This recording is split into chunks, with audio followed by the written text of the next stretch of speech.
योग करવો બહુ જ જરૂરી છે। 8 વર્ષથી તે 100 વર્ષ સુધી યોગ કરી શકાય છે, માટે દરેક જણે યોગ કરવો જરૂરી છે। મારી 92 વર્ષની ઉંમર છે અને હું રોજ નિયમિત યોગ કરું છું, પરંતુ કોરોનામાં મારો હાથ થઈ ગયો છે, એટલે હું હાથથી કોરાસીન ઓછું કરી શકું છું, પણ બીજા યોગ કરું છું રોજ ડેલી। મને ગુજરાત સરકાર તરફથી 5000 ઇનામ પણ મળ્યું છે। વડોદરામાં નવલખી મેદાન ખાતે આજે વહેલી સવારે 10,000થી વધુ યોગ સાધકોએ વડોદરાને સ્વસ્થ અને મેદસ્વીતા મુક્ત બનાવવા માટે યોગ અભ્યાસ કર્યો હતો।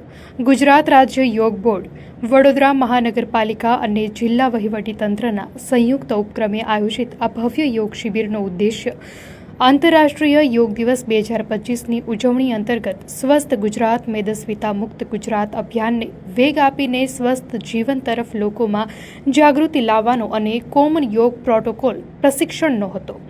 વહેલી સવારથી હાજર હજારો યોગ સાધકોને યોગના વિવિધ આસનો શીખવાડી તેનું મહત્વ અને ફાયદાઓથી જાગૃત કર્યા હતા।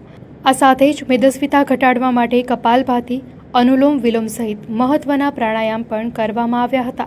યોગ દ્વારા મેદસ્વીતાને પરાસ્ત કરવાનો અને વડોદરાને સ્વસ્થ બનાવવાનો સફળ પ્રયાસ આ યોગ શિબિરમાં કરવામાં આવ્યો હતો।